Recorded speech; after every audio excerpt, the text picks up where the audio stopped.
strangers. Hey, hey! How are you doing? Hey! Wake up! Come on! What do you want? I heard you two been sneak dissing RE4. Sneak dissing? We've always overtly expressed our contempt. Yep. Really? If you hate the game so much, what's this? Schadenfreude. My friends keep buying me copies to find joy in my suffering. They don't sound much like friends, do they, stranger? You got heaps of them. It's a dog's breakfast in there. I'm gonna burn them when I get 100. I see. Well, I'll make it quick, stranger. Are you stoked about the new Resident Evil? You're going back to zombies? No. Fixed camera angles? No. Outbreak File 3 with zombies and fixed camera angles? No. We don't care then. Put those rejects back in their prison and get out of my house. Don't tell me you and the lady haven't heard. I don't care. Clamp that landfill and get out of here. I'm trying to go back to sleep. It's late in the hour, though. What? It's 3 p.m. Wait, it's that early? Dude, get out of here before I get the police involved. Then you'll find out where Mortal Kombat got their inspiration for brutalities from. Are you that rooted, stranger? I reckon you and the lady would be wrapped. Whatever you said, man. You're gonna end up getting your cheeks busted in prison if you don't leave. Yeah, and you'll get your potatoes peeled. I don't know what any of that means. If you're that stuffed, this'll definitely get you wide awake. RE4's getting a remake, stranger.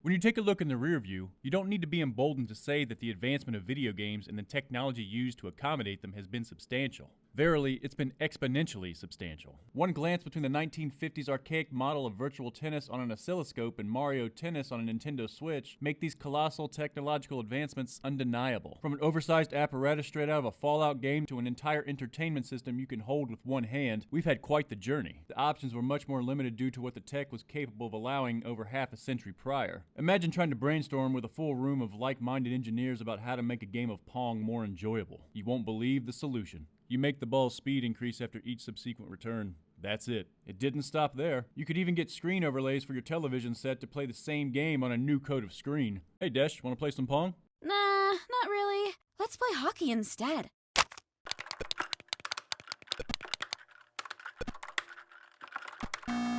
Alright, I'm done for the night. You sure? Yeah. How about some soccer? Yes!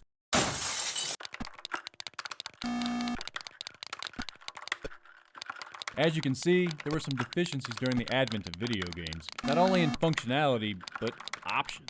Devs had to be frugal with hardware resources. Budget allocations were so tight that getting a title screen alone was a feat. After the video game crash of '83, it was time to begin anew. As tech improved, restrictions were lessened, giving devs a bigger resource allowance to incorporate more into their creations. Maybe more sprites on screen at once, more text to enrich the story, or an amazing soundtrack. The more intricate games became, the further they divulged, establishing their own individualizing characteristics. When reflecting on everything from then to everything now, it sparks the question: when was video games' golden age?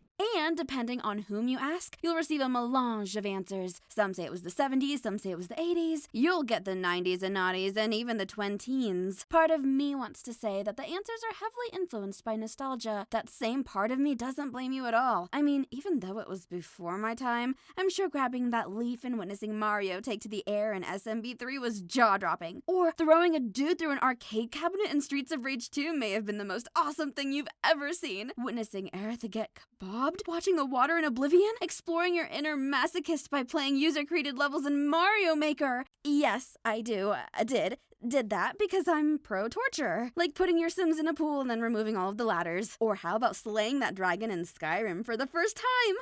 The second first time? The third first time? The fourth first time? The fifth first time? Yeah, okay. You can only have one first time. No amount of mental gymnastics is gonna justify a white wedding dress. You might support or refute others' viewpoints, throwing your own opinion into the response pool. If you were to ask me, I'd have a challenging time narrowing down a specific generation, because nearly each one brought something special. So I can't really identify one true golden age. But I can say it was in the aftermath of the video game crash that video games truly began to develop their own idiosyncratic traits. Not to pick on 70s gamers, but I can only listen to so many beeps and boops before I consider switching Ada Wong places in the furnace so Annette Birkin can hit me with her mixtape. That's not to say video games were identical. They weren't. Once tech improved, they were no longer shackled to using a black screen to emulate outer space due to previous limitations. This influenced a healthy evolution and brought video games some much needed and much welcomed diversity, which was good, but that diversity also brought a bit of confusion regarding the identification of video games.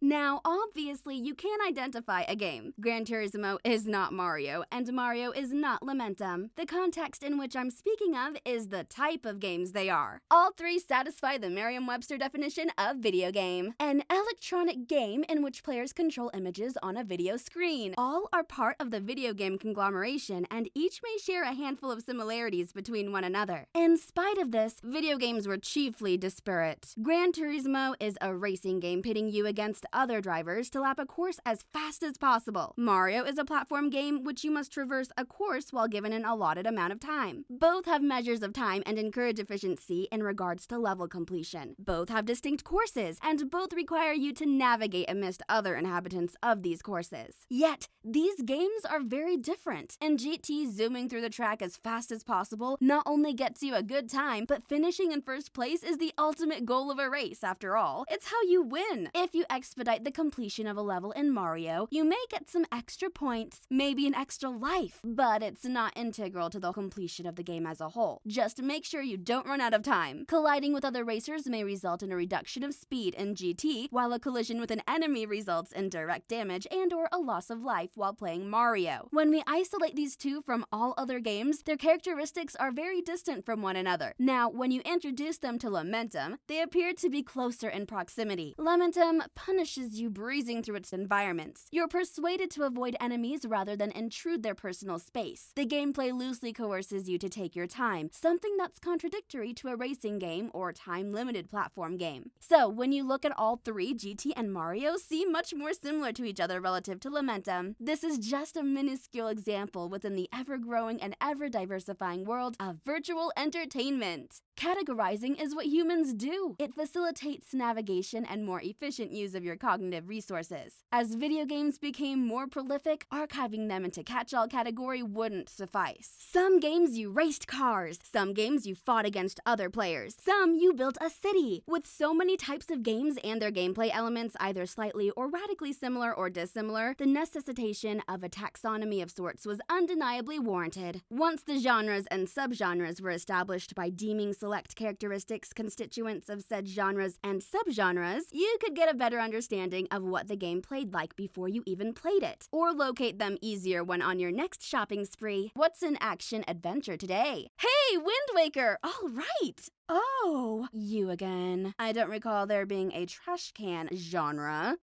Well, it's super cheap. It might be tolerable with this obviously appropriate price. Whatevs, let's have another go with it. In that case, you deserve 10 birthday tickles. 10 birthday tickles. Birthday tickles. 1, 2, 3, 4.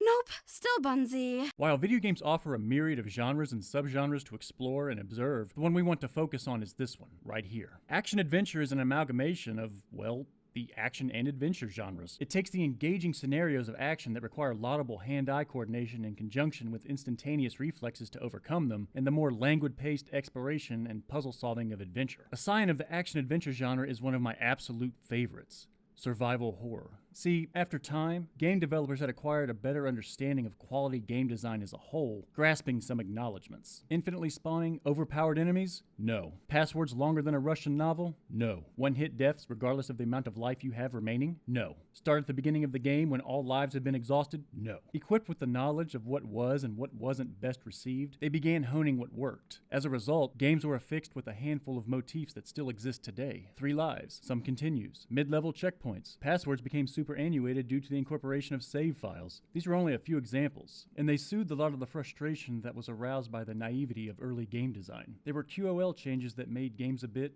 easier. However, when lighthearted titles that employ these gratuities are juxtaposed to a survival horror title that is largely devoid of any substantial consolations, you realize that those gratuitous endowments are essentially a safety net. Games outside of the survival horror realm begin to feel as if they were too lenient with punishment and very liberal with lives, power-ups, continues, etc. Survival horror takes what you've grown accustomed to in video games prior and befuddles you to the nth degree, and there was one game that almost single-handedly ushered it to the forefront.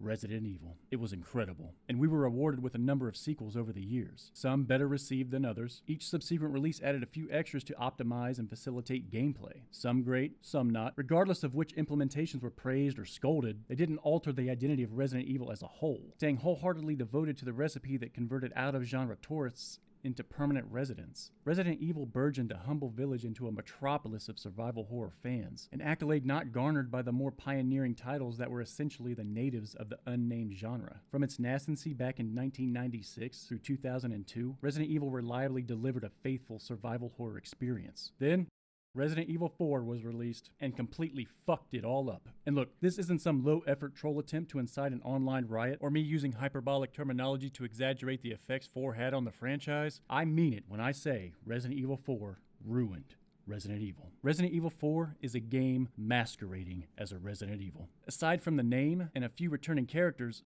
Desh, Yeah? how many returning characters were there in RE4? 4? And who were they? Well, you got Ada, Hunk, Wesker, and Leon. You think it's coincidental? What? That they decided only 4 characters from the original series make a return in RE4. As in, Resident Evil 4 is called Resident Evil 4 because only 4 characters are in the game? Precisely.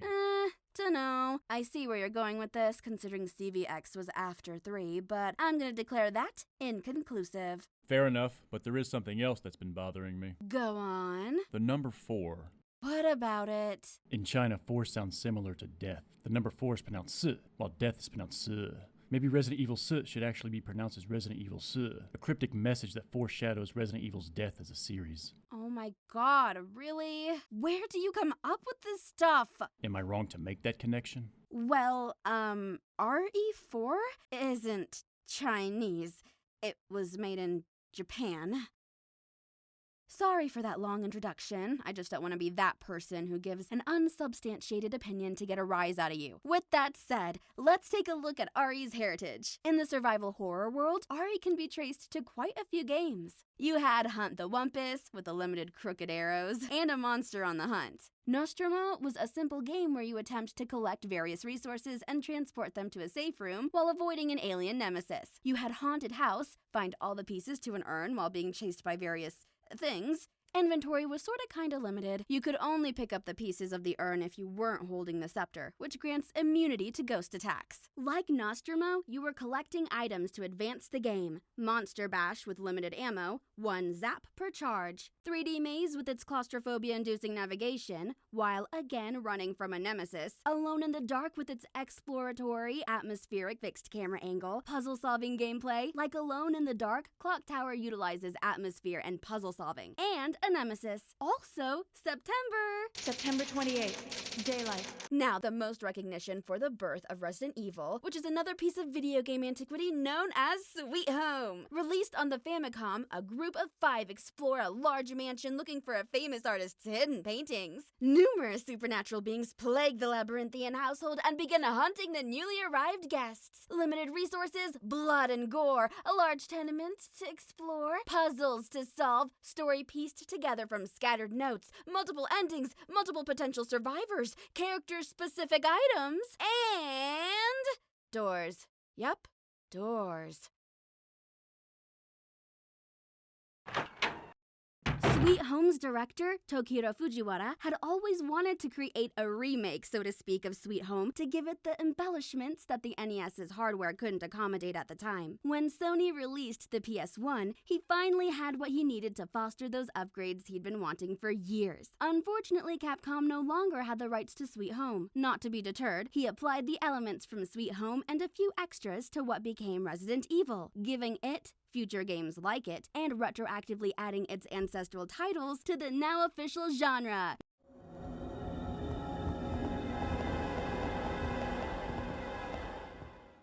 1996, Resident Evil gets released on the PlayStation, and I'm like, yeah! They put you in a big house and your parents aren't home. I was never allowed to stay home alone as a kid and get the chance to jump around on all the furniture or eat all the stuff you're not allowed to have before dinner, ever. So I had to take the next best thing. Run around the house with a grenade launcher!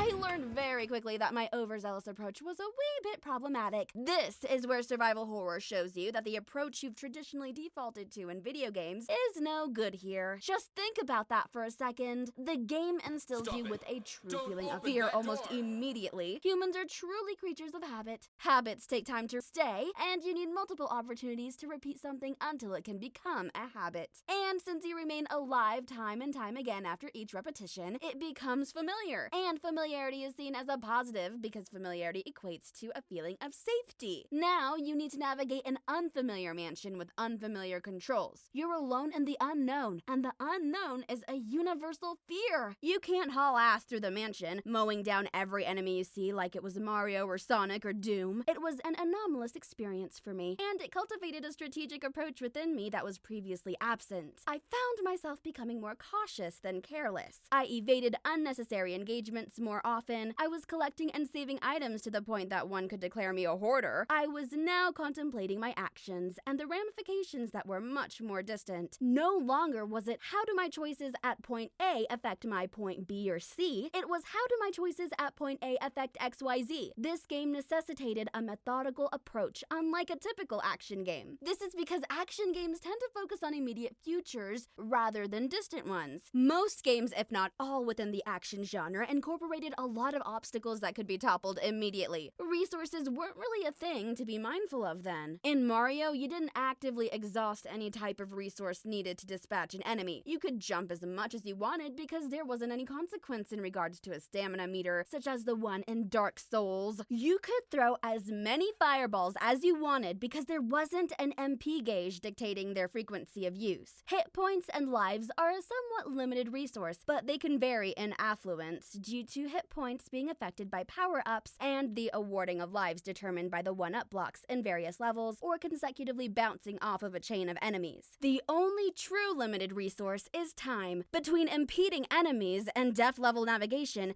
time is the only inexorable game ender. Even with this time restriction in place, the levels aren't designed in such a way that you have to make a mad dash to the end. You can thoroughly explore the level, stomp on all the enemies, collect all the coins, and still have ample time remaining by the level's end. Another little tidbit is that the time remaining isn't just thrown away. It's recycled and transformed into extra points, giving you incentive to complete the level more quickly. And should you find yourself in the unfortunate position where time is clearly of the essence, the game's music takes a dramatic turn, issuing a warning for you to get the lead out. With all of these generous allotments and incentives in place, failing the level as a competent player is almost intentional.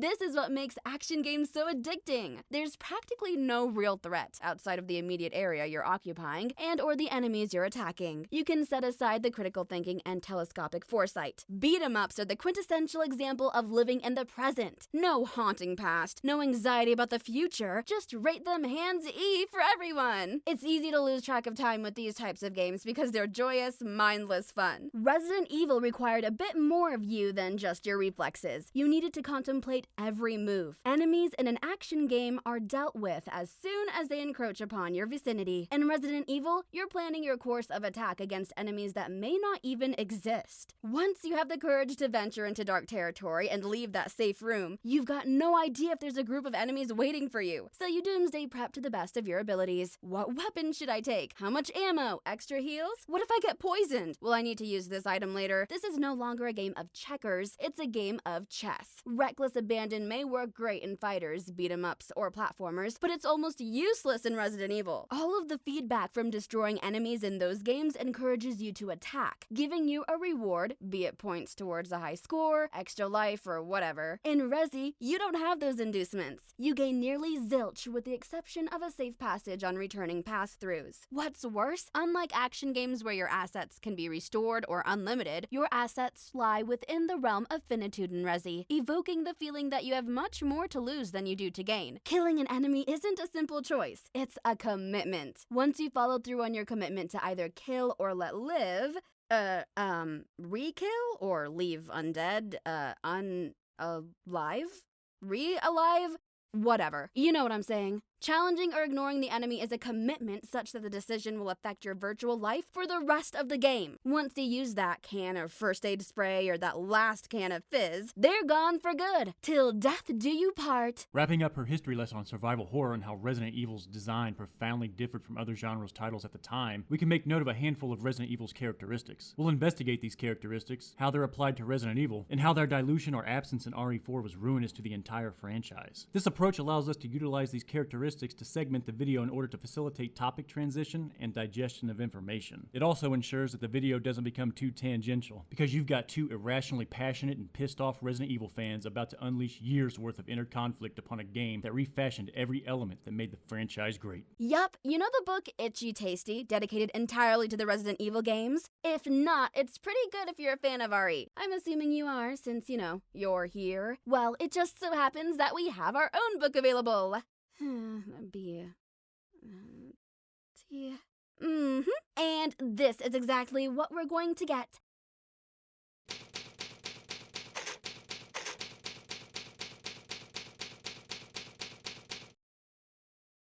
When exploring a classic Resident Evil setting for the first time, you'll immediately notice that you're ill-equipped against the dangers before you. The enemies waste no time informing you of this. From obstructing your forward path, draining significant amounts of health with only a few bites, and requiring more shots to drop than 50 Cent, enemy engagement is a task that one must be very judicious to consider. Lots of games prior made you feel powerful, sometimes invincible. You had a greater sense of control, and the more control you had, the more powerful and less vulnerable you felt. Powerful adversaries and little means to defeat them ensure this vulnerability persists by forcing you to acknowledge every confrontation as a serious threat. With RE4, make no mistake, the enemies will end you. However, unlike classic RE, there are a few factors that heavily discount the threat of encounters. I think it's important to bring attention to something that's widely overlooked. RE4 didn't depart from its slower, methodically paced roots from survival horror as soon as you turned on the game. You realize its departure before you even open up the game's case. When you were on your way home with a Resident Evil game, you didn't really have much to go on. You've got a title, a character or two, and very few enemies on display. OG Resident Evil's cover had our boy standing in between two spiders with some transparent faces of zombies.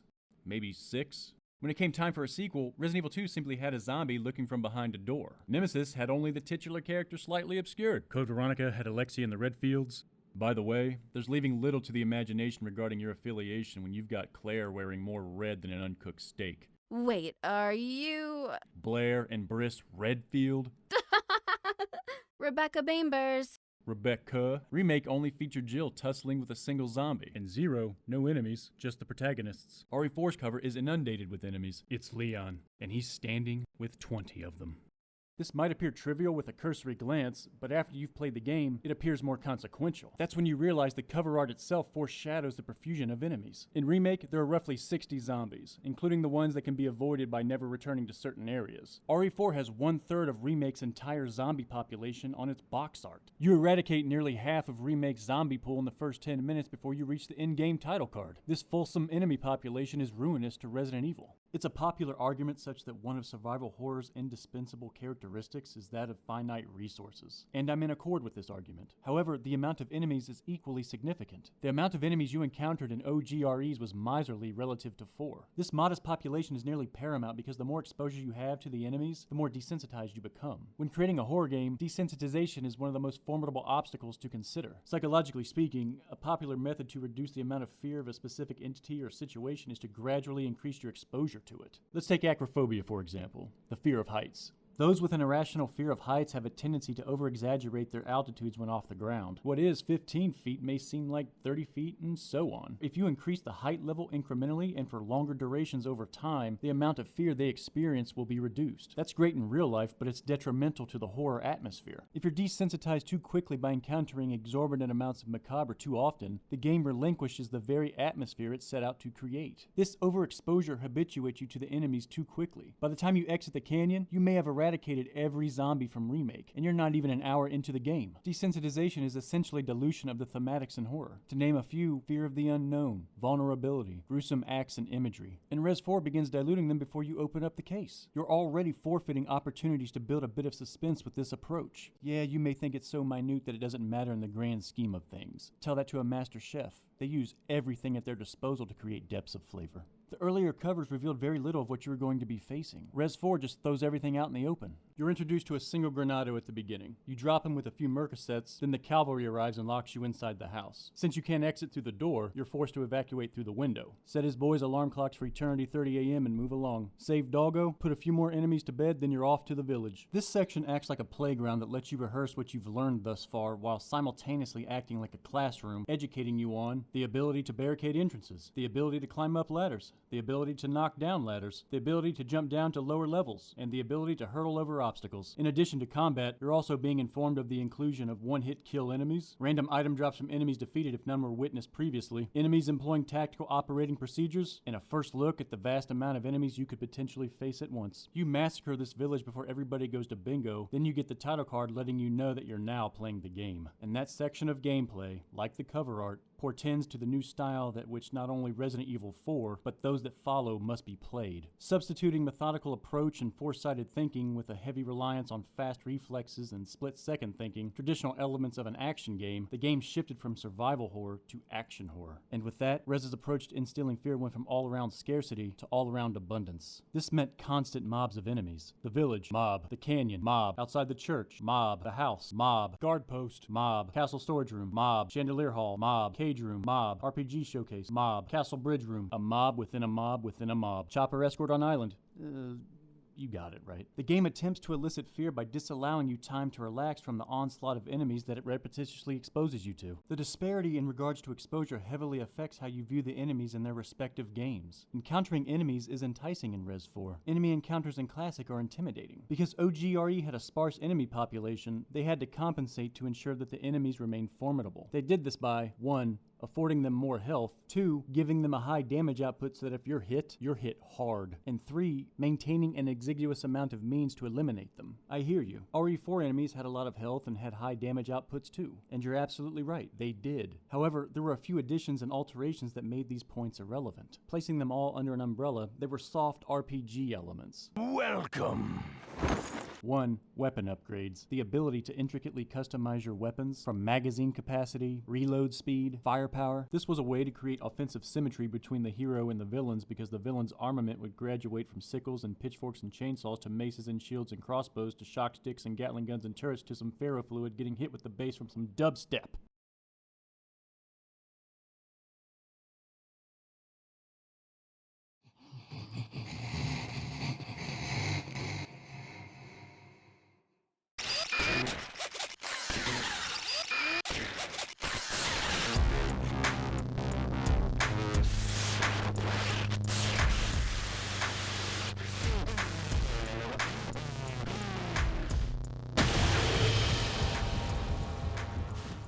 While impoverished, RE Classic allowed for some weapon upgrades as well, but the overall availability and intricacy of the upgrades was minuscule. So, if weapon upgrades are present in both RE4 and RE Classic, why am I making them out to be a ruinous inclusion in RE4? That's because RE4 doesn't abide by the third factor I disclosed previously. Whether stock or not, utilizing your weapons comes at a cost. With Classic being more destitute, all weapons have a higher cost to operate compared to 4. With 4 nowhere near as avaricious as Classic with its provisions, ammunition is plentiful, enabling impulsivity with ammo expenditure. And with this, the threat of enemies with a generous health pool is negated by upgraded weaponry with surplus amounts of ammo to use them. Now, hard-hitting enemies, like weapon upgrades, are present in both games as well. What heavily affects this point isn't the amount of provisions you have to eliminate them between both games. This contrast is made apparent when Resident Evil went from blue to yellow. Blue herbs were the items that seemed like you never needed, but when you did, you couldn't think of anything else. With poison status absent in RE4, the game removed not only the blue herb, but another layer of discomfort brought about from anxiety that had the potential to develop into panic in an instant. Once you're poisoned, it immediately alters your thought pattern. While not as impactful to your HP as a zombie bite or a thrown weapon to the face in the short term, the knowledge that a slow drain on your life life is haunting because it's a residual effect that attacks you within bit by bit. You can't escape this by running the other way, and the longer you're poisoned, the degree of severity rises. The enemies become more dangerous and harder to escape. You're more likely to expend more ammo or use health items to stay alive until you can find a cure. I was a Bang player in Calamity Trigger. When I encountered Turtle players that like to keep their distance, I would use Bang's ability to poison the player with one of his nails. To rid themselves of the poison, the opponent had to either land a successful attack or suffer the duration, which slowly depletes their health gauge. This would cause them to become aggressive and pursue me. It forced them to briefly change their style in an attempt to nullify the effect. Poison is a very unique mechanic in video games. Your amount of health or ammo typically influence your decision to either engage or avoid. With poison, the amount of health or ammo is unimportant while you're in pursuit of a cure. You could have 3 first aid sprays and be pieced up more than a jigsaw puzzle and still look for a blue herb. And this makes the poison mechanic unique because it's almost as if you've both been poisoned. The blue herb and the poison mechanic were removed in 4 and replaced with a yellow herb, which increased your health with each use. Due to the health increase, the attacks that were hard-hitting became easier to withstand. Adding some extra seasoning was a bulletproof vest, which softened the attacks even more so. Both of these items work to ameliorate the impact of attacks by forging a defensive symmetry. When combined with the offensive symmetry of weapon upgrades, all create an equipoise between the player and the enemies, which should not exist in horror. The tremendous inequities between player and game exacerbate the dread. The imbalance was intentionally in favor of the enemies to continuously torment the player, to evoke feelings of inadequacy, which helped to amplify fear. Classic didn't offer these amenities. Due to these circumstances, you will always perceive the enemy as a very real threat throughout the entirety of the game. Since 4 doesn't have you worry about these factors, they supplement with more enemies. You've got the village, the canyon, the house, the castle, the island. The enemies become normalized so quickly because they're abundant, and the encounters with them are chronically frequent. Early on, you demote them from threatening to annoying. When you no longer feel threatened, how can you feel fear? Furthermore, why should you be fearful if Leon himself, the very protagonist of the game, isn't afraid of them? His one-liners and glib remarks offer you reassurance that, hey, these guys are bitches, influencing you to adopt his sentiments. And you do. They become nuisances. A nuisance isn't something that's scary, something that's devastating. A nuisance is something that's annoying. The Las Plagas are the human equivalent to bedbugs, overnumerous and annoying. So the gist is that encountering more enemies more frequently results in a reduction of fear. Not only this, but adding more enemies meant that you had to add more supplies to the game in order to accommodate this change. This leads us to the next topic.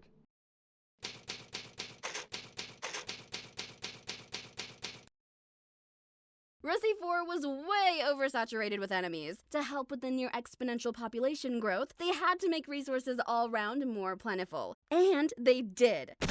They became nearly ubiquitous. When you found a box of ammo or a lone herb in OGRE, you felt a slight sense of comfort. It was your candle in the darkness, because there were a few to be found. These were rarities to be cherished. In 4, not only do you find resources more frequently, you're awarded them from enemy dispatch. This departure, the motivation to continue on, is one of the primary factors that contributed to Resi leaving their survival horror roots, which is not Resident Evil at all. Fear is able to manifest itself much easier in OG Resi because with the knowledge of hard-hitting enemies and scanty amounts of health and defense items throughout, you try to avoid encounters as much as you possibly can. It's the fight or flight response kicking in, with flight taking the helm. You opt to avoid enemies entirely because standing your ground even once could mean the difference between losing health items and or ammo. Not only did the enemies know you were vulnerable, but you knew you were vulnerable. This vulnerability wasn't inherited to the same degree in Resi 4. It was fight or flight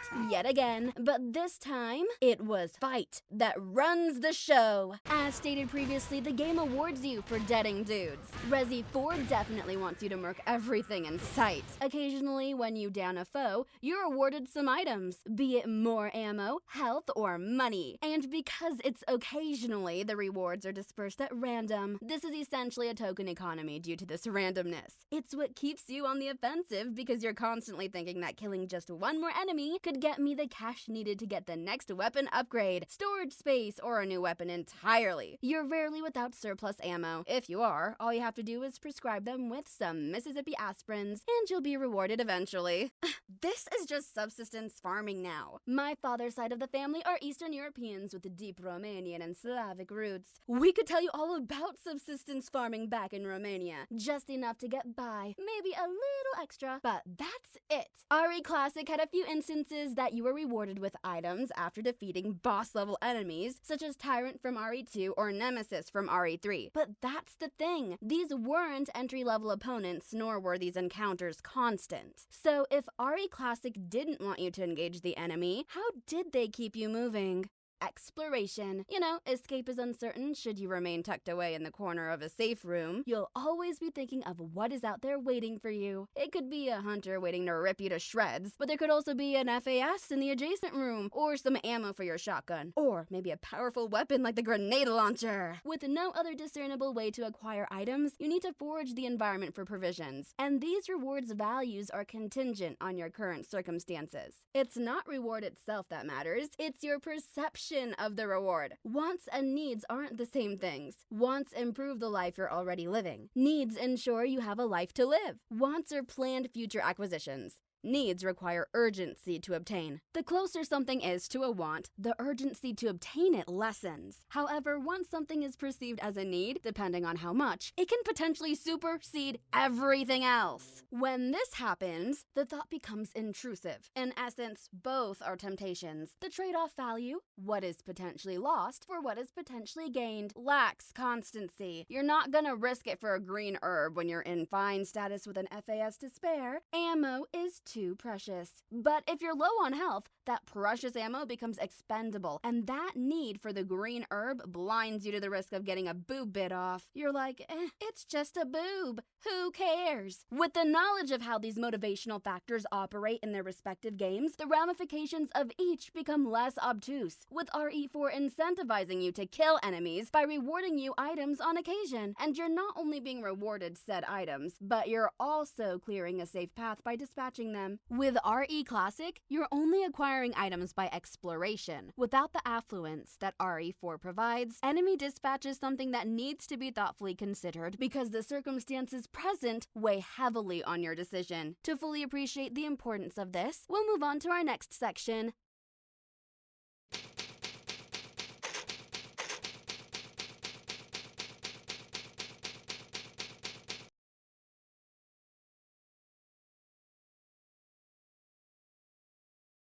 One of the foremost differences between RE Classic and RE4's overall level design is linearity. Classic Res started you out in a huge mansion with nearly all of the game's objectives taking place within it. Due to the mansion's intricate design of interconnectivity, you could seemingly approach the objectives in the order you choose and from a variety of paths. The foundation for this style of level design cradles and cultivates a more circuitous route, meaning that you may not always be taking the optimal path. 4's level design was far too linear. The dismissal of Classic's Metroidvania-esque style of environment in favor of linearity single-handedly abolished a very important aspect of the game: your relationship with the environment. Since RE4's level design was far less intricate, your relationship with its environments was shallow. In Classic, your relationship with the mansion, RPD, Raccoon City, Marcus Estate, it was much more intimate, which amplified the problems while simultaneously amplifying the consequences of your decisions when solving said problems. Allow me to illustrate. When sojourning the world of RE4, you rarely find yourself lost due to the level funneling you through. Because of this, choosing to kill an enemy or not is a trivial decision. Leaving one or two alive hardly matters because you're not often forced to return to the same area unless it's dictated by a subsequent chapter. With the consequences of your choices largely reduced, you've got more room for carelessness. You want to leave those guys alone? Go ahead. You're not coming back here. You want to take them out? Fine. There's plenty of ammo to go around. You didn't have the same luxuries afforded to you in Classic RE. If you decide to leave an enemy alive, that decision may come back to bite you.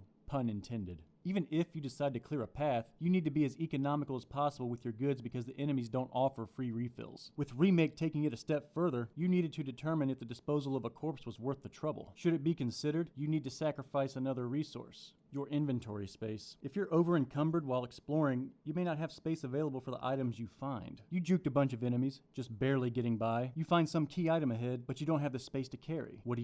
You can't use health. You're already healed. Why waste it? You can't waste ammo. You need it. So you decide you need to take an expedition to a safe room to make space, but you need to head back through the hall of enemies you just came from. Can you reproduce the same results, juking the enemies without a hassle? No, you can't. A simple choice can have a multitude of outcomes. Now, you have to use the health item that you were saving, expend some ammo, then burn the body. That one item has the potential to put you in a more unfavorable position by simply returning to obtain it. With Res 4 ridding its environments of the complexity of previous Resident Evil games, you're ushered through and it places a limitation on choice. Take a look at the starting points between Remake and Res 4. In Remake, you have a choice between the front entrance, dining room, graveyard, Jessica's tomb, drawing room, art gallery, dog balcony, second floor dining room, east hall, and the east balcony. You've got 10 potential routes. In Res 4, you just take the beaten path. The ample choice afforded to you in previous REs gave you a sense of true exploration, as if you've organically stumbled across something. RE4 just pushes you down the obvious route, like, wow,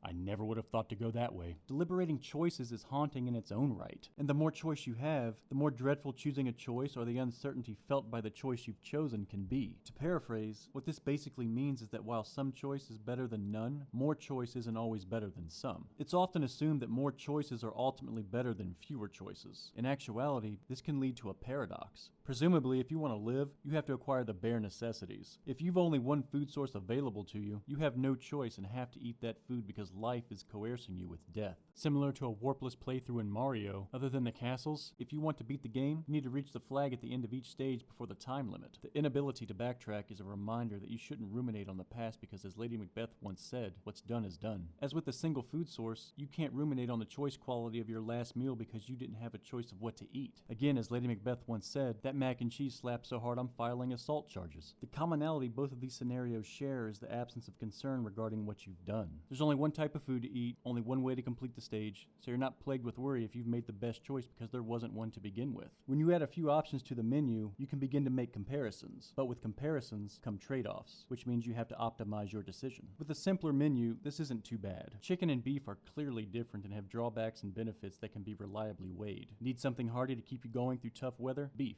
Trying to watch your cholesterol and stay lean? Chicken. Like Super Mario World. You can run through the goal line or use the key, opening up alternate routes that lead to different areas or something that can make clearing future levels easier. Now, what if you add even more choice? You need some beef, but you've got grass-fed, corn-fed, oat-fed, Angus, non-GMO, organic, artisan Shag-U X19, and it's like, dude, did it fucking moo? This is where it becomes paradoxical because this abundance of choice leads to analysis paralysis or not making a choice at all because trying to optimize between so many nuanced choices is too much cognitive drama. Should you make a choice, you may often regret that choice because you'll be thinking about the other options and wonder if you truly made the best decision. A good example of this is comparing weapon customization between classic Modern Warfare 2 and the newer Call of Duties. The options in Modern Warfare 2 were clear and simple, as were the trade-offs. With Gunsmith and the newer Call of Duties, you question if the choice you make even matters because there are so many and the differences are so minute. This overabundance of choice is detrimental if not used appropriately. It wouldn't work in Mario because of its simplistic pick-up-and-play nature. However, in a game like DayZ where it's attempting to provide a simulation of post-apocalyptic survival, it's damn near essential. Tying this into Resident Evil, the ample choice of where to go, what to take, when to run, when to fight, serves to intensify the horror. Second-guessing yourself as you try to navigate and survive dissipates your focus. Desh will elaborate more on this, but just know that Resident Evil 4 doesn't drown you with this type of despair. Its linear design ensures that your focus is on the road ahead. Due to its combat-centric gameplay, if your focus was scattered about, your reflexes could be hindered when overrun with enemies. In Classic, the internal symphony of choice deliberation makes planning more challenging, but makes the relief or regret of your successes or failures more potent. This doesn't mean that RE4 lacks any sort of planning.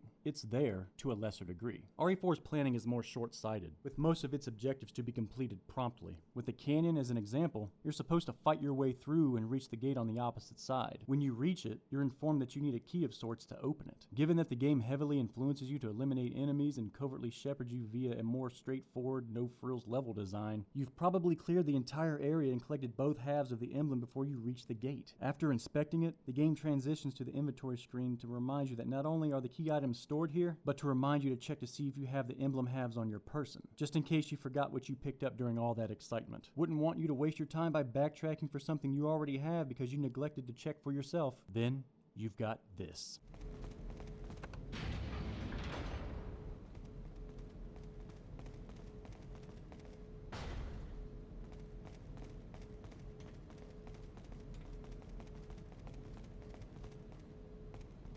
Leave it to me, Leon.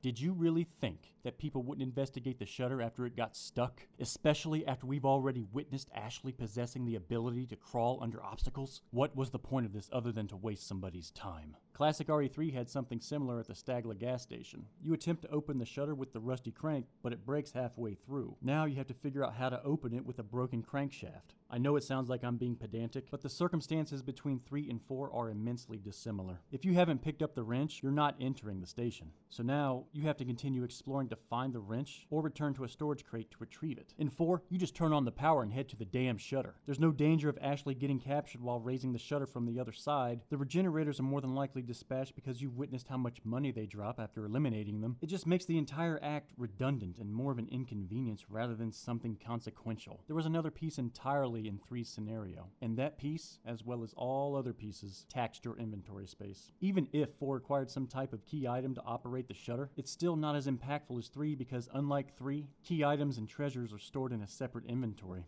No need to make a weighty decision between a key item or health anymore. That does increase anxiety at all. The game's generosity doesn't end there. Not only are you not penalized item space for key items, but the game will even give you a preview of an entire area beforehand to let you know what you're about to get into so you can prepare accordingly. Gone are the days of uncertainty from being ill-prepared for what lies ahead. Don't worry about having too many things to do at once. We'll keep it short and sweet so you don't get lost and die. This is so weak compared to Classic. The goals in Classic are not only more long-term, but there are many. Some of them you're not able to complete until the game is nearly over. You'll be heading back and forth, slowly gaining more familiarity with the labyrinthian tenement. You're cultivating a more intimate relationship with the world. Now, a common complaint you often hear is that Classic RE was plagued by backtracking. I think the backtracking issue stems heavily from Resident Evil 0. With the removal of storage crates, players were forced to leave their items on the floor where they remained until needed. There's a particular section where you transition from the mansion to the facility. And during that transition, you have to relocate your entire inventory. Depending on how extravagant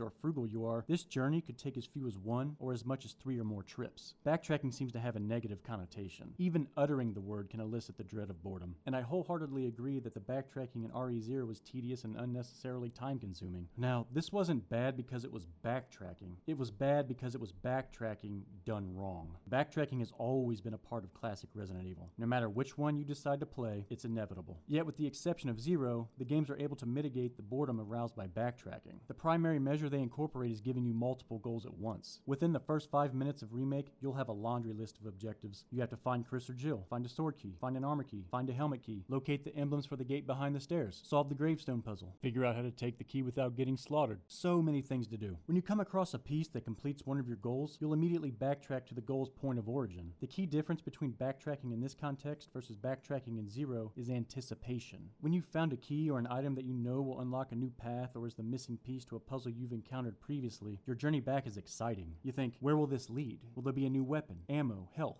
anything? This excitement blinds you to the tediousness of backtracking. A secondary measure that alleviates this boredom is introducing new enemies such as the hunters invading the house after returning from the cabins. They're stronger, faster, more agile. This forces you to change the way you engage enemies. With a deadlier enemy after you and your focus on how to stay alive, backtracking isn't as pressing of an issue at that moment. Rather than a tertiary measure, this is more of an addendum to the second. Introduce enemies to previously traversed areas. You know, keep you on the defensive. The backtracking segment in 0 featured none of these. You're just mindlessly hauling everything from point A to point B. No new items to be found, no enemies to engage, nothing. And the relocation of your inventory isn't relegated to this one section. It's a task that's ongoing throughout the game's entirety. Everything is scattered on the floor, you have to pick up the items one by one, you pick up the wrong item. With all of the frequent item recollection and relocation, the game makes you feel like you've constantly forgot something. You can feel this in the other classics as well. Oftentimes it's forgetting something out of the storage chest or couldn't pick up the item at the time because your inventory was full, so you head back to the storage chest to retrieve it or make space and return to the item's location to pick it up. The anticipation is negated because you're returning to an area that you've already explored and you know exactly what you're getting when you get there. The excitement of discovery is gone. It's moments like these when you really feel the negative effects of backtracking. As for the backtracking in other classic RE titles, if you're feeling the effects of backtracking where nothing is gained, you are most likely lost. When you're lost, you wander aimlessly. It's no surprise you would consider backtracking to be a flaw. You're returning to the same place over and over rather than taking your time to make note of where you are and where you want to go. However, unlike 0 where you're forced to revisit an area and recollect something, revisiting an area in other classic RE titles to collect something you either couldn't or didn't was more so the fault of the player. Forgetting items in storage happens from time to time, and having your inventory space maxed out when heading to new areas is hardly ever a good idea. But it's in moments like these where you can plainly see how proper item management is integral to survival and why your choices hold heavy consequences in the classics. During your journey back, those enemies you didn't eliminate are still there. If you would have kept some inventory space open, you wouldn't have to risk losing health and or ammo, or worse. In RE4, this relationship depth is absent. In Classic, you're trapped. You're there to stay. In RE4, you're just passing through. This is made apparent by giving you a briefcase to live out of. Okay.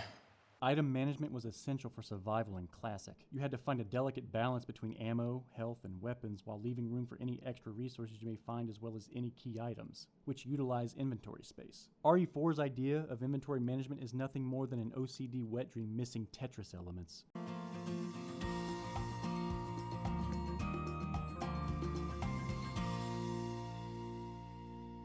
Item storage locations were removed in RE4 to keep you moving forward. If you had to backtrack to another storage crate in RE4, it would be just another RE0 scenario because you've most likely killed all the enemies up to this point due to the game turning them into walking concession stands. Because of this, you don't have to worry about any danger on your way back, and there's nothing new to look forward to. RE Classic had specific areas that acted like repositories should you make it there safely. And this is where we move on to our next topic.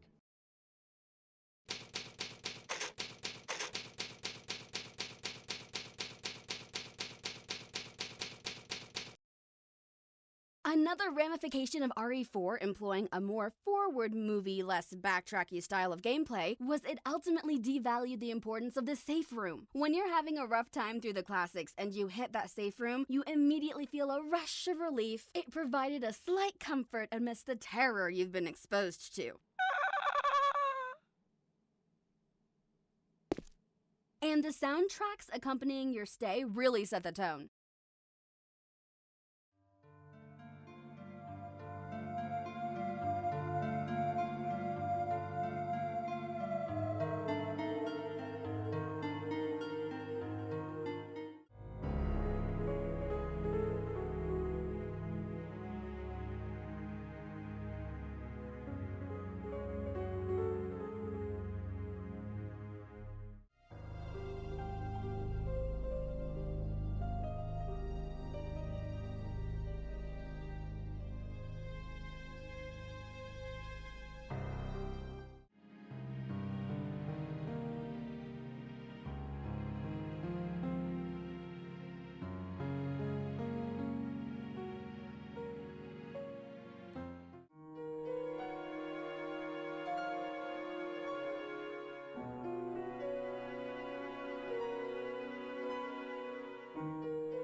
Well, all of these are amazing, and I know that the RE2 save room theme is life. There is one in particular paired with the save room that I think captures the essence of RE entirely.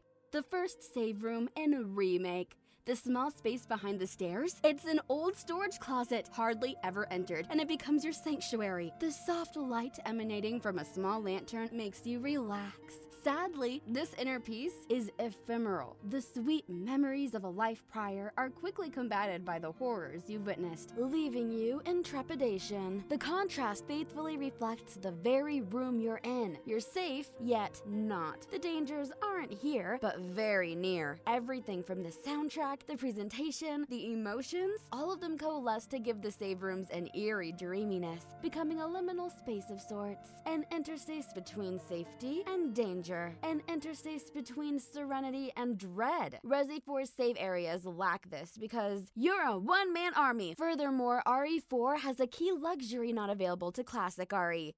Infinite saves. Save as much as you want. Good credit, bad credit, no problem. Just save. A luxury is additional comfort. You have to be very astute when adding comforts to a horror game because it can dilute or outright dissolve horror elements entirely. When they removed ink ribbons from RE, they removed true despair. In classic RE, just because you reached a safe room doesn't mean you were totally in the clear. Death had to be devastating in classic RE. It had to feel as if part of you died with the character. A genius way to do this is limit the amount of total saves with few ink ribbons and create sparse and dedicated save areas. Less control, more discomfort. So you not only had to be thoughtful of when to fight, when to run, when to heal, where to go, what to take, what to leave, you had to be thoughtful of when to save. Imagine playing for hours unlocking new areas and suddenly you get attacked, leaving you in danger. You head to the nearest safe room to save, but you're out of ink ribbons. You can't heal, you can't save. save. You have to go back out there. You remember there was an ink ribbon on the table, but there's also a crimson head lurking around. What do? You've got a shotgun. One blast to the head should do it. You've got this, right? You enter the room and...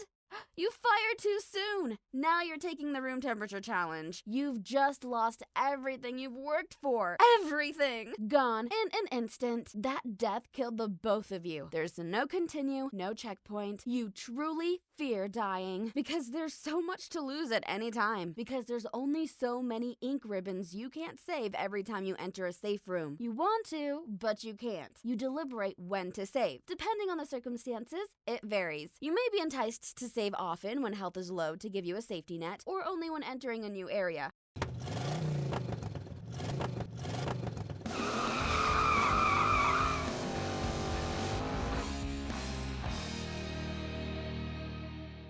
Though each time you do, you expend a precious ribbon. Do you think this type of deliberation is present in Resi 4?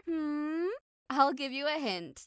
Nope. Save whenevs. Oh, and as a gratuity, Resi 4 offers you the ability to save after completing a chapter. Wow! Not only do they give you unlimited saves, they have the courtesy to let you know that you're done with an area. Like, don't worry about the mess you left behind. It won't affect you in any way later. Just go on ahead. Yeah, dumping that used motor oil in the lake won't have any effect on the ecosystem at all. Don't worry about carelessly parking that wagon near a powered table saw and run the risk of the blade cutting another crack in your ass. So please, don't do anything I just said. I'm just using those to illustrate a point. But do you see what I'm getting at here? Classic Resi put an emphasis on choice and the consequences that arose from them. The game's atmosphere haunted you. The enemies haunted you. And worst of all, your choices haunted you. Should have I done this? Should have I done that? While you're asking these questions, how about this one? How did you miss that crimson head with the shotgun? You were pretty familiar with it. Had plenty of ammo, ample time to aim, yet your Texas Instruments Model TI-187 had an issue with the subtraction function that day. Maybe there's something to consider. Enter the Yerkes-Dodson law, also known as the inverted U theory. I do want to preface this by saying that this is not being presented as the sole reason. This is simply a small piece to a much larger puzzle yet to be solved. So, since classic RE deals with isolation, let's talk about loneliness. Research on the lonely has shown us a couple of things. Cards of faces with various expressions were flashed at a group. Those whom had less social contact with others were far better at determining what emotion was exhibited on each card. It's believed that because social contact is scarce for the lonely, they tend to focus more on social cues. Same with reading a book or watching a movie. They'll recall any interactions between people more vividly than the non-lonely. Doesn't have to be loneliness.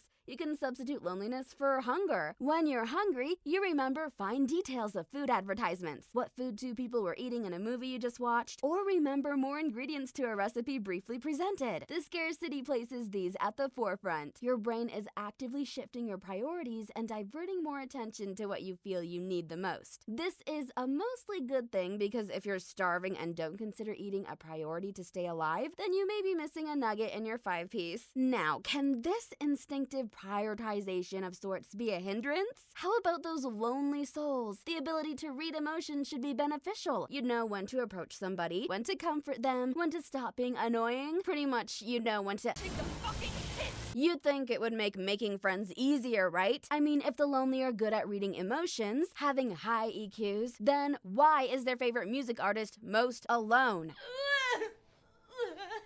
Well, here's some more insight. Lonely people were given a voice recorder and told to talk about themselves. They were informed that someone would listen to the recording afterwards. In another setting, lonely people were given a voice recorder and were instructed to talk about themselves as well. But the difference here is that they were not told someone would listen to the recording. In both settings, the listeners were asked to rate how interesting each person was based on their recording. Those that were told someone would listen to their recording were rated less interesting than those that were not told. Forever alone. How did this happen? The Yerkes-Dodson law theorizes that a stimulus has the ability to increase performance by increasing arousal. If the stimulus doesn't cause sufficient arousal, then performance is poor. But if you get the arousal level at the sweet spot here, at the top of the inverted U, this will give you, in theory, optimized performance. Your focus is steady and you're on point. But what if you have too much arousal? Well, that places you at the bottom on the other side, hyper-focused and decreased performance. performance. This is believed in part why the lonely were rated less favorably when they knew someone would listen. They worried too much about being liked. They wanted to make a friend so badly, the hyper-focus caused them to overthink, resulting in fumbled speech, too many details, you name it. Think about how easy putting a golf ball 6 inches away is. You could probably sink the ball 90% of the time without a second thought. But if you're playing for millions of dollars and all you have to do is tap the golf ball into the cup from the same distance to win all that money, you're gonna give it a third and fourth thought. And you might miss. This is why you see so many people fail to accomplish something otherwise to be considered a simple task. Why so many people have just one job mess up that job. All we had to do was follow the damn train, CJ. Why so many speedrunners fail world records because of something they can otherwise do without a thought. And that's the thing. They do it effortlessly without a thought. The thought is what hinders them. This is the reason your shotgun had a premature evacuation. You had hours of progress on the line. Truly a poor performance. Poor performance indeed. Shut up, Wesker! Go play elsewhere, please. 7 minutes. 7 minutes is all I can spare to play with you. Aren't you like 40-something? And you've pretty much admitted that you're a minute man. You know, because 7 minutes is the average time that a man... Whatever. Who am I kidding? Wesker is... So, according to this theory, too little focus can result in poor performance, too much focus can result in poor performance, with a healthy amount of focus resulting in optimal performance. This is something you can experience in any game or a plethora of life situations. So, maybe when trying to impress someone, don't play it cool. Do you want me to take care of this for you, little boy? Just don't think about it. Actually, that won't work. What you resist persists, as Jungian philosophy goes. You know what? Never mind that. Just get out of there. Your life is an RPG and your skills can't level up without XP. Now, as I've said, this can be experienced everywhere, but within the realm of Resident Evil, you will experience this despair to a far greater degree in Classic because you're forced to think about everything you do. Scarcity is what motivates you. The tax on your mental bandwidth that scarcity applies is why you make that cross-country journey for a box of handgun rounds, why you enter a room full of spiders the size of a Honda Civic just for one green herb. The feeling of having less than you need is tremendously powerful. That alone breeds worry, anxiety, fear, and it causes you to do some very irrational things and allows more opportunities to fumble very simple tasks that result in utter devastation. This is heavily diluted in Resi 4. You won't experience this to the same level as Classic. You won't. You find what you need from exploring. You take what you need from killing hordes and hordes of enemies. You can buy what you need from some stupid merchant. Know what's worse? You don't even need to really save unless you want to quit the game. It gives you freaking checkpoints! Checkpoints! Seriously, how much of a safety net does a person need?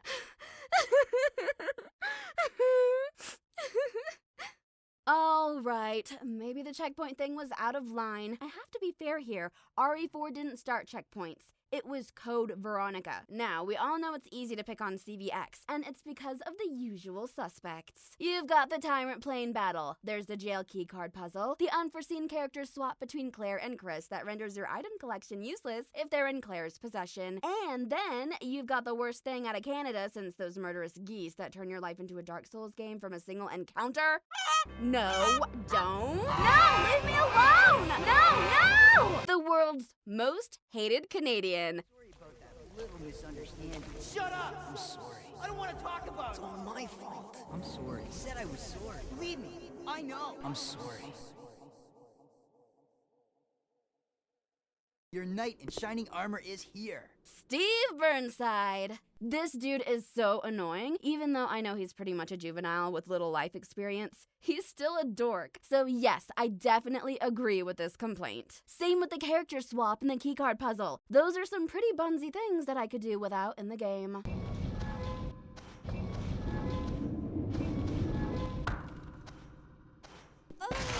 Really?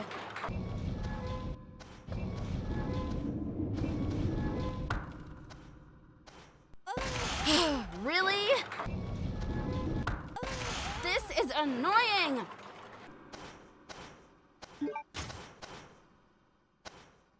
Finally, get me out of this dump! I love you. Claire.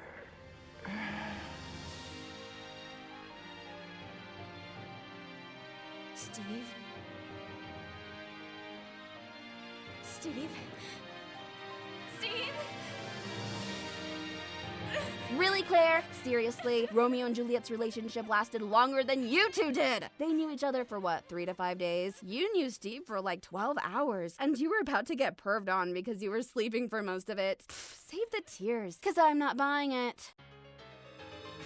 What the fuck? What the hell are you talking about, dumbass? He's all I had! Why don't you try getting jailed in some raggedy-ass backwater base filled with zombies and walking boogers trying to kill you, and see how you end up, Let's try that! I'd rather not. No. That's what I thought. Don't criticize me, trollop. Wait, did you just call me a trollop? Are you from the 1700s or something? Because Shut up, you couch pixie! And I swear to God, if you get me crushed one more time trying to get that piece of shit card out of that piece of shit crystal ball, I'm gonna put my foot so far up your ass, you'll be flossing your teeth with my bootlaces! Are we clear? Yeah, yes, clear. Good. This chick's crazy trying to come at me sideways with that bullshit. With her yellow shirt and that loud-ass pink bow, looking like she fell out of an Easter basket. Hey!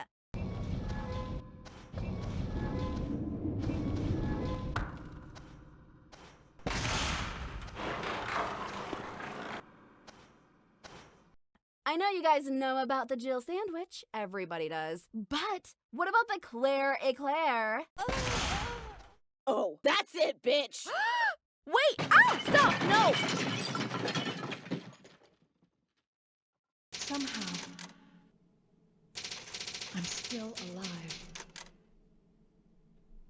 As you can see, CVX is an easy target. Personally, I still enjoy it. Although, I can't ignore the fact that it was the vanguard to usher in 2 bunsy elements to Resident Evil, one being checkpoints. Checkpoints undermined the burden of a poorly timed save. You don't need to worry about saving the game as much anymore because you can just retry from where you died. Choosing when and not to save was another layer of depth that was discarded when checkpoints were incorporated. Another element that was introduced was something that affected a lot of games during this era. It was this matrixification of video games. Games began throwing in Matrix-like cinematics. Metal Gear Solid, The Twin Snakes, is a good example. It was in little bits in CVX, but RE4 brought it out in full force. There's nothing wrong with it per se. I mean, they're video games. Of course, things are going to be over the top. But when it becomes part of a genre like survival horror, it recedes the horror aspect in favor of action, and it patronizes the enemies. If you're roundhousing murderous villagers, throwing one-liners at monsters the size of a house, bullet timing a rocket at a vicious spider-like parasite, how can you be afraid when the game tries harder to make you look good than making you feel afraid? How?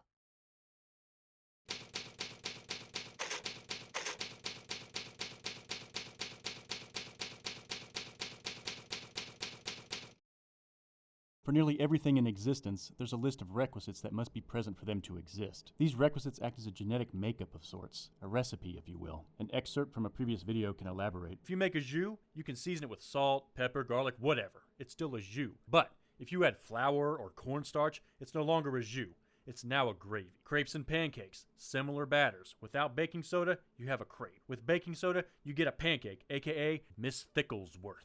Expanding upon this idea, the transformation isn't always dependent upon the addition of a new foreign ingredient. Increasing or decreasing the amount of one ingredient already present can alter the identification of the food as well. Heavy cream is a great example. Heavy cream alone is just that, heavy cream. Mix in lemon juice and milk, let it sit at room temperature for 24 hours, you get sour cream. Additional ingredients being lemon juice and milk. If you whisk heavy cream, it'll become whipped cream. The additional ingredient here being the whisking, incorporating more air into the cream. If you increase the amount of whisking, you'll separate the milk from the whipped cream, transforming it into butter. While all descended from heavy cream, all are very different with applications that are shared and exclusive to each one. Video games are the same way, with the inclusion, exclusion, or the concentration or dilution of specific elements used as determinants for their categorization. And the further you descend, the more specific the traits become. With a genre having a more generalized list of determinants, you've got a little more room to experiment without jeopardizing the genre's overall integrity. However, the games contained within a specific genre are much more sensitive to experimental mechanics. Some additions can help overcome overcome instances that were problematic in an earlier iteration. Some can further enhance a game's theme. You may get some mechanics whose inclusion are eyebrow-raising. Removals operate the same way. Some games may not require anything new or taken away. They can simply dilute or concentrate pre-existing aspects to better align with the original design philosophy. After all, some things simply need to be refined rather than redefined. With lengthy consideration, these could be incorporated without drastically mutating the game. With or without these mechanics, you were still aware that you were playing Substitute X for choice of franchised game and didn't question its fidelity regarding the genre or subgenre it belonged to. Conversely, every so often, you'll have witnessed design choices that were so obverse, so antithetical to the original that the game's sincerity is brought under question. Resident Evil 4 was so ruinous to the franchise that it not only corrupted the integrity of Resident Evil, but it was exiled from the very subgenre it officially introduced to the world. Fixed camera angles aren't an uncommon response among purists when one inquires about the cardinal traits of survival horror. I can understand the reasoning behind this attribution. While Alone in the Dark instituted the majority of the gameplay features seen in Resident Evil, it wasn't accredited with survival horror's provenance. The ratification of survival horror was due to Resident Evil, which can lead one to think that fixed camera angles are an indispensable characteristic of the genre. Yet other games such as Lamentum, Silent Hill, Fatal Frame, all are survival horror, but fixed camera angles were absent. For the video's sake, I won't say that fixed camera angles are or aren't an intrinsic component of survival horror. Having said that, I will say that fixed camera angles are an intrinsic component of Resident Evil. Had the first Resident Evil debuted with fixed camera angles, then abandoned them in immediate subsequent iterations, it would be a bit more scrutable. Consider The Legend of Zelda. It initially employed a bird's eye view, the second installment was affixed with a side-scrolling view in towns and dungeons, back to a bird's eye view in Link to the Past, then adopted an operable 3D camera in Ocarina of Time. It's evident that Zelda's identity isn't dependent upon a camera angle. However, Resident Evil had fixed camera angles in Resident Evil 2, Nemesis, Remake, RE0, and to an extent, Code Veronica. While this camera style was more of a necessity than a desired choice due to the limitations of the then current technology, the use of pre-rendered backgrounds allowed more resources to be allocated toward other areas such as character models. These character models combined with detailed photographs of backgrounds resulted in a very distinctive look not often seen at the time, and it gave you some unsettling angles during gameplay that other methods couldn't unless they were exhibited through a cutscene or by the player's deliberate placement of the camera. Camera angles such as top-down, third-person, first-person, isometric, etc., your line of sight is typically much more broad, and oftentimes you can increase your observable real estate with an operable camera. You can survey your immediate surroundings anytime while at a standstill, and it's the environment that obstructs your view. When these more palatable camera elements are juxtaposed to the unorthodox presentation of fixed camera angles, it exposes some of the more obscure aspects of the latter, adding to their anomalous, enigmatic nature. With fixed camera angles, the very camera that provides a lens from which you desperately depend on to faithfully display the world around you, a device used to survey and record the surrounding world, something with the sole purpose to provide a view, performs its task best by not performing its task best. As paradoxical as that statement is, let me explain. Unlike the more conventional camera elements that which the primary method of obstructing your view was the environment and or furthering the diminishment of visibility through a secondary measure such as light, fixed camera angles' primary measure of obstructing your view was the camera itself. Operable cameras provide a very subtle peace of mind in a horror game. Cameras that can be operated tend to risk being manipulated by the player to be their sacrificial lambs. For instance, if you're traveling down a hallway and need to turn a corner, you don't know what lies around that corner. So instead of turning the corner and seeing what lies around it yourself, you sacrifice your faithful companion, the camera, to check for you. It keeps you from being caught off guard. It keeps you at a distance from potential harm. It affords you more control at the cost of suspense because then it doesn't matter what's around that corner. You could prepare for what would otherwise be a tense and surprising encounter, relegating it from a hurdle to a sidestep. Having some semblance of control, no matter how minuscule, is comforting. Think about viewing a horrible event that's taking place right in front of you through your phone's camera. It provides a very subtle detachment from reality. Maybe just enough for you to fool yourself into thinking that you're not there. Just enough to question its authenticity. Fixed camera angles are a discrete reminder that there are some things that you will never be able to control. While control comes in varying degrees, it puts you in a position where you influence the outcome, where greater amounts of control determines the amount of influence you have towards that outcome. The more you're able to predict the end result with little margin of error, the more of the unknown is sacrificed to predictability. Choosing what and what not to show is an art in and of itself. You enter a room, but you can't see all of it. You can't rotate the camera or take a few steps to get your preferred view of the room like in third or first person. Fixed camera angles reveal the room incrementally at set points. The same distance traveled in first person to reveal the entirety of the room may still keep you within the same observable area with fixed camera angles. There could be monsters directly in front of you, yet the camera refuses to show you. This means that you yourself have to overcome the fear-induced immobilization to determine if you are truly safe because you can't use the camera to do it for you. With your vision hindered by the camera angle, you become hypervigilant, searching for the smallest of cues that could reveal any possible threat. Each new angle is like an entirely new room within the same room. The camera in Res 4 had such a broad view that you wouldn't often lose sight of your enemies unless they wandered behind you. Affording the player this much awareness creates tension, but it sacrifices suspense. Force-feeding the player enemy after enemy reduces suspense even more so. If you need to outrun or defend yourself from danger, your body redirects its resources from the functions not conducive to the act of fighting or escaping. Digestion, critical thinking, recollection of the event, all are suppressed. With this in mind, how much suspense can your mind create if it's forced to focus on simply combating and escaping enemies nearly every minute? Even when the enemies are in a position to ambush you, the game either reveals their position or warns you that you've been spotted with music.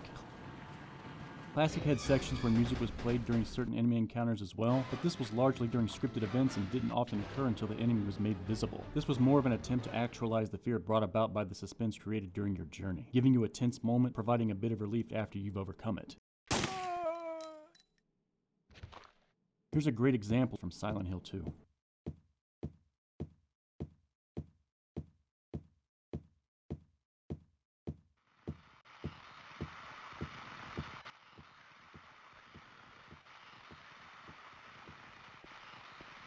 Your first encounter with Pyramid Head staring at you from the other side of the gate, nearly motionless, emitting a red glow as the static blares from the radio speaker. With the bars in between the both of you, and his being still, it gave you an opportunity to observe him. You almost instantaneously deduced that his presence was foreboding, sinister, wicked. All the while you were thinking about if or when you might encounter him. What could he do to you, and what could you do about it? Your mind is generating so much by observing so little. Even when you turn around to continue on, your mind was still haunted by your imagination because you weren't overrun with enemies or a dramatic soundtrack to completely redirect your focus. These dead zones, periods of little to no sound, empty rooms and hallways, force your imagination to take the stage. All of this transpires from one single encounter. Remake did something similar, but the threat and the reveal of it was built up over time. When you examine the gate beneath the stairs, you hear a guttural, ominous groan from behind it.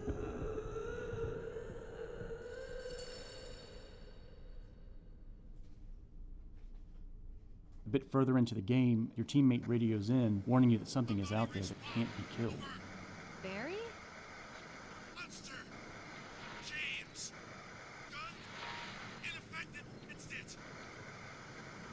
Stay away! Loris outside mansion! Stay! Hey! It occurs again after you exit the forest cemetery, eluding at its proximity.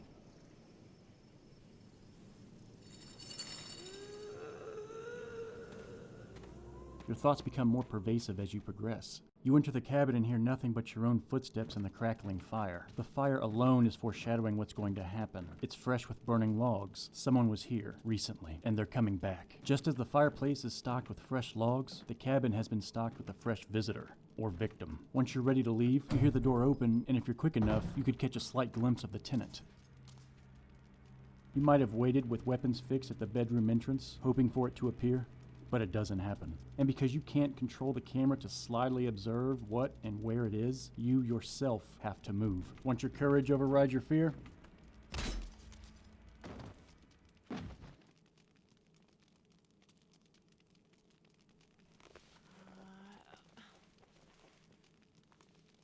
you wake up and then you see it.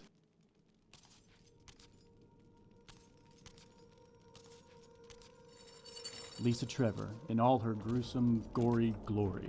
Hey, gorgeous. Fixed camera angles instill the player with a sense of isolation and paranoia. You couldn't control anything else in Classic other than the character. Operating a camera might give one a sense of companionship because the character and camera are working together. This camaraderie between player and camera dilutes the isolative aspect because you're working together as a team. You have someone or something to rely on other than yourself. Classic RE's odd, unsettling camera angles gave the environments a creepy, stalker-like quality to them. With our inability to control the camera preying on our innate sensitivity to lack or loss of control, you may come to think that someone is watching you from a distance, instilling paranoia with enemies busting through various windows and doors giving validity to the suspicion. Although these come in the form of jump scares, which I personally think is one of the cheapest, laziest ways to scare someone, they can be used in such a way that allows them to be an effective means to an end. If not used as a crutch to supplement one's inability to create terror, they can be used used as a way to make the player apprehensive of certain rooms, certain angles, certain features. They can condition you to be cautious every step of the way. I don't know if this is for certain, but I wonder if the developers added jump scares because camera transitions lag so much on older hardware. You'd be traveling down a corridor, the game freezes for what you think is a camera change, but it's a group of dogs busting through the window or an 8-foot tall roadblock waiting for his shooting star's wishes to come true. When these encounters occur, you feel slightly relieved because all of that suspense that was instilled in you was flushed away. Think about sneezing. You have the unmistakable build-up and fully anticipate the relief of the sneeze. If it's jinxed, it leaves you feeling somewhat uncomfortable and actually kind of pissed off. Jump scares are the sneeze. Anticipation creates an expectation, and if the expectation is subverted in the wrong way, you're left feeling a bit worse afterwards, annoyed and disappointed. The moments after a jump scare reset this anticipatory anxiety, forcing it to reconstitute. It creates this chain of emotional highs and lows as you navigate through. When you pair this with the fight or flight response that your sympathetic nervous system elicits during danger, and if your mental acuity is dampened by such a response, would it be logical to say that disorienting camera angles can falter your navigational abilities when trying to construct a mental guide of your surroundings, hindering your ability to determine the facing direction relative to the character, or extend the time required to solve a puzzle? I'll say yes to this. If wrong, I will stand corrected. Or how about something else that a fixed camera angle could do? What if, depending on the angle, it could be you yourself trapped and desperately trying to call for help only for your plea to go unheard?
It would be considered very remiss, no, actually sacrilegious, for me to speak on fixed camera angles and not show tank controls any regard. I just love this one because RE4 fans beat down the same controls that they're using in RE4. Due to fixed camera angles, tank controls became the best solution, or the least worst for the pessimistic. I've seen it occur more often than not, a new RE player trying to make a respectable attempt at completing a classic RE. They'll do fine until the camera change, and then it's...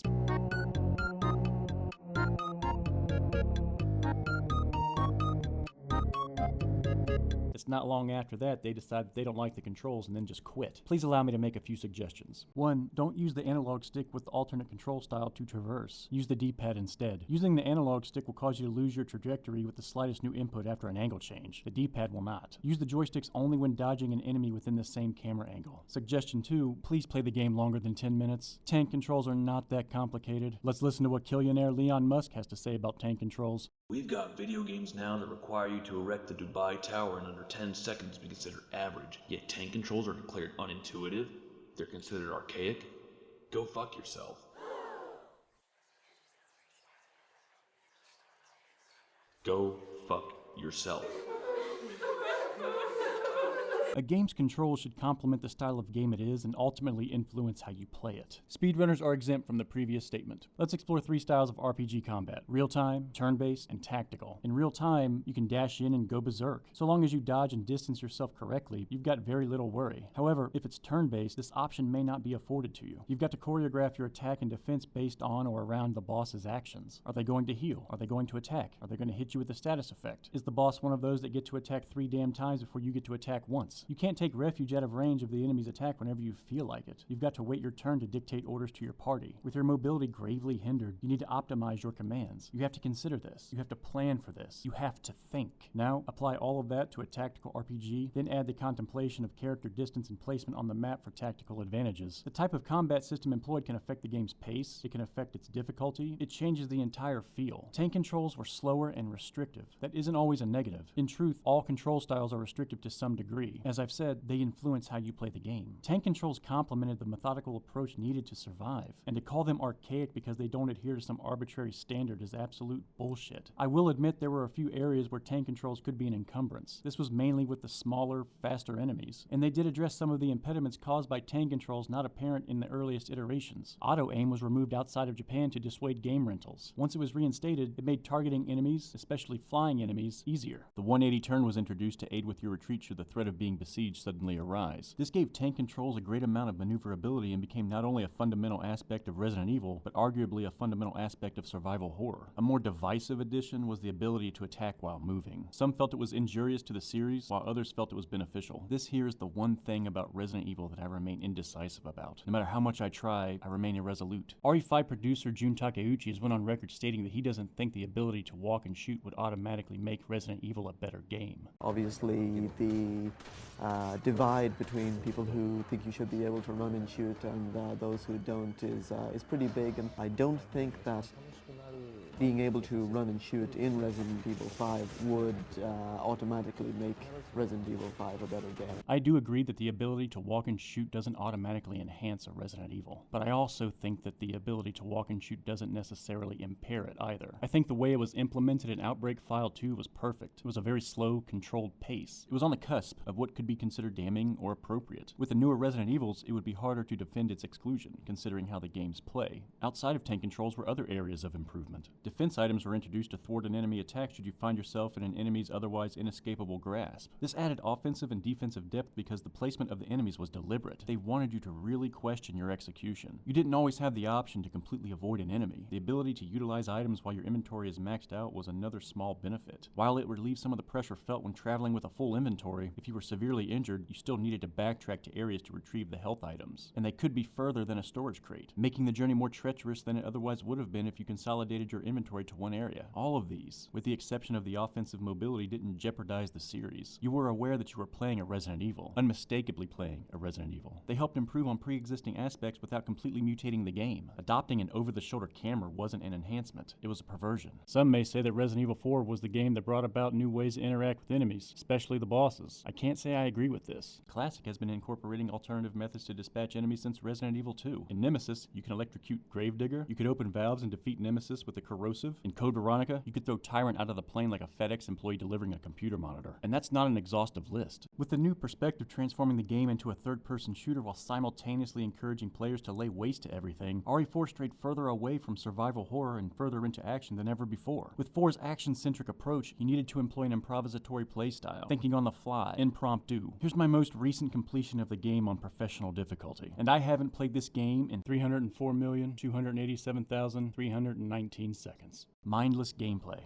But is it truly mindless? There's obviously something to games like this that focus on reflexive responses, where you slaughter enemy after enemy with little thought, relying heavily on instinct. When you make the split-second decision to shoot that axe inches away from your face, did you think before you did it, or did your body simply react? Think about how we duck and cover our heads when something suddenly falls from above, how we shield our faces with our arms when something is fast approaching. The Mora reflex in infants. They spread out their bodies in response to being startled or the threat of falling. Instinctive, no planning, just do. This makes me think about games that are more action-oriented and our proclivity to gravitate towards them. A beat-em-up is, as Deshenka said, joyous, mindless fun. We know that it's not as truly mindless as it is less responsibility. There's little forethought involved. If our brain is constantly trying to conserve cognitive resources as much as possible, maybe part of the appeal of action games comes from not being as taxing on our mental bandwidth as games that have severe consequences that result from your lack of forethought. There's an overall lack of responsibility relative to a survival horror title, and even less responsibility relative relative to a survival simulator. Action games are freedom, in a sense. Living in the moment. Speaking of living in the moment, what better way to emulate such a feeling than with this next grievance? QTEs, QuickTime events. They were put in place because devs claimed that people tend to lose interest during the cutscenes. I don't buy that. If a person is thoroughly enjoying the gameplay, thoroughly engrossed by the story, why would they not be interested in the cutscenes? QTEs did the opposite of what devs intended because even RE4 fans abhorred them. I think the devs knew that QTEs were going to be problematic. There just so happened to be a conveniently placed checkpoint before nearly every one of them to keep players' sodium levels in check from all of those salty deaths. Now, I do have an admittedly far-fetched theory as to why these mechanics truly exist. It was no secret that RE4 had a tumultuous development cycle. Early builds were deemed to have strayed too far from what was considered Resident Evil. One in particular emphasized and glorified stylish action. Although it was discarded as a Resident Evil, it was recycled into the Devil May Cry series. It was obvious there was some residual influence on the developers. They wanted more action, but were faced with a problem. If they gave you the freedom to execute the QTE abilities in-game without a scripted prompt, it could prove malicious to the playstyle of RE4. So they had to find a way to keep these abilities contained, which is what QTEs were designed to do. They became a quarantine for overpowered maneuvers, relegated mainly to cutscenes and boss battles. QTE was no longer an acronym for QuickTime Event. It was an acronym for Quarantine Tactical Enhancement. Think of it like this. If you had the ability to Usain Bolt from the boulders anytime you wanted, you couldn't be touched. Don't think so? Look at the Ditman glitch. Just by running 1.5 times faster, the enemies have hardly any chance of catching you. If you could go ham with a combat knife like an English gangster as seen in the fight with El Gigante on regular enemies, Leon would change career paths and open up a deli, serving up actual ham. If you could Simone Biles your way out of every attack, enemies would hardly be a threat. Tune into the next episode of Triple D, dodges, drop kicks, and dives like in the Krauser fight. Weapons would be devalued. Use a grappling hook to take your Batman cosplay to the next level? Why the hell do I need stairs? In the end, QTEs were nothing more than needless restrictions placed on your abilities. Actually, why did they restrict your abilities in the first place? The game already became a landfill of third-person shooter bullshit, and they're worried about a few candy wrappers left on the ground? The game resupplies your ammo, resupplies your health, provides you with checkpoints, provides you with free saves. They gave you a heads-up display that shows your life gauge, shows your ammo count. Now you won't be caught off guard when firing an empty gun because you lost track of how many bullets you discharged in a previous encounter. It streamlines new areas. The game is as linear as a drag strip. It might as well have been an on-rail shooter.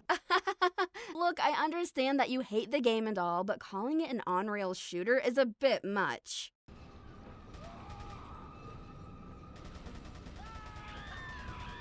Oh, okay. I'm just gonna sit this one out. All of these damaging additions, and one of the only complaints that RE4 fans can conjure up is that Ashley renders the game an escort mission? Are you serious? Consider everything we've said up to this point and take a look at your fabled over-the-shoulder camera. Look at how closely it follows Leon. It's right behind him, every step of the way. The game wasn't an escort mission because he was escorting Ashley. It was an escort mission because he was escorting you. You weren't in any danger at all because Leon and the game itself were putting themselves between you and the threat every moment. Puzzles? The real puzzle of this game was where the hell all the puzzles went. Slide puzzle? Are you kidding? Churchlight puzzle? Please. My gray matter gets more exercise trying to configure RGB profiles in my IQ software. These puzzles are as bland as a suburban dad. When I was a kid, the water treatment puzzle from RE3 was my favorite puzzle in the entire series. It took me a few minutes or so to figure it out, but when I did, it felt great. The joy that's felt when you begin to understand a puzzle's logic and apply the solutions accordingly is unrivaled. Puzzles in previous REs served more purpose than a momentary roadblock. They were a subversion. They briefly removed you from the world, redirecting your focus from survival to a test of your mental acuity. This reprieve is refreshing because it suspends the horror, and only for a little while you can relax. This interruption is soothing because you're engaging the game in an alternative way that heavily contrasts from how you've previously engaged it. RE was amazing. Of course it had its flaws, but it was amazing. It was beautifully refining itself with Remake. The Remake was the direction that Resident Evil should have followed, not 4. Can you imagine how amazing the RPD would be had it followed the Remake blueprints? Or how terrifying Nemesis would truly be as he stalked you through the destroyed streets of Raccoon City? A few alterations I wouldn't mind seeing would be the puzzles graduating in difficulty to something akin to escape room games. The Zero Escape series and games similar have some of the most creative puzzles I've ever encountered in video games. I think bumping up the challenge and complexity of the puzzles would bring about a deeper level of satisfaction compared to what we have now. RE4's escape room puzzle is an Indiana Jones death trap that requires no thought at all. You simply shoot the blinking nodes. Up to this point, you've been classically conditioned to fire at the spinal gleaming on the walls and ceilings throughout the game. Why would I not attempt to shoot these? I wouldn't mind seeing the notification that informs you of an item no longer having any use be removed, increasing the torment of item management. punishment. You could take this a step further and introduce the ability to relock doors you previously unlocked to keep enemies or a stalker from ambushing you from behind them. Should you lock the door and take the long way around, you would still need to keep the key on your person to unlock the door again. Maybe have a separate pool for enemies so that even though you may have been able to dispatch most of the zombies, there would still be an auxiliary group of enemies that would remain and attempt to ambush you through various doors or windows at random. I'd like to see the return of RE2's health level animations, specifically the danger animation. Remake still allowed you to jog while in danger. RE2 ensured you would panic by bringing your pace to a near crawl, which made you question your approach even more. RE4 just threw everything away. Hating RE5 is popular, yet all it tried to do was give you more of what RE4 did. They were even kind enough to transform Ashley, the hide or cry girl, into Sheva, the ride or die girl, whom was actually a partner that could handle themselves. 6 was just a mess that perfectly reflected the entire franchise's existential crisis. A reboot with 7 in an attempt to clean the slate did nothing. What am I supposed to do with this? Self-insert? Dude, if I wanted to subject myself to a bunch of backwoods folks that looked and acted like they were tweaking on glass in the first-person perspective, I'd go to Walmart. The game is oversaturated with darkness and so many jump scare attempts you'd think it was a Five Nights at Freddy's DLC. These remakes are absolutely desecrated with darkness. To be clear, there is nothing wrong with darkness. It's ultimately used to restrict your view, giving your imagination some time to fill in the blanks, which could be more frightening than the actual threat. In moderation, this is perfectly feasible, but when it's outright abused to this extent, it feels like it's not meant to hinder your view in-game. It feels like it's there to hinder your view of the game, and it's lazy game design. Don't pollute an amazing, intricate world with darkness. It's boring. There are a great many ways to create horror without an over-reliance on darkness and jump scares. Classic Resident Evil proved this. Fixed camera angles emulated the vision-restrictive properties of darkness in such a way that you didn't need to over-rely on actual darkness. Classic Nemesis was ridiculed for being a quick cash grab. Classic RE3 was made from scraps, from modest budget to recycled assets, yet it introduced some of the most popular gameplay elements that are still used in contemporary Resident Evil titles. It had just as much or more bonus content than the first 2 Resident Evils combined. Trust me, 3-make was the cash grab. The devs of OG3 worried that the game was too short, so they added extra content last minute. It seemed the devs of 3-make looked at OG3 and worried about how much content they could cut and still declare it a full game. Where's the park? Where's the clock tower? Where's Gravedigger? Where's the enhanced ammo? Where are Jill's 7 other costumes? Where's Mercenaries? If that's not enough, they go and use one of the most blatant attempts at artificial inflation by turning the hospital into a siege. In survival horror, scarce resources and scarce content are not the same thing. Even these corporate-ass menus and inventory screen are lifeless. They look like they were made by some disgruntled analyst in Microsoft Excel, which, by the way, is the true MVP of every corporate office. People express growing concerns regarding passionless AI-generated content flooding the market, yet actual people develop and release a game like 3-make? What's the difference? Resident Evil, Emesis.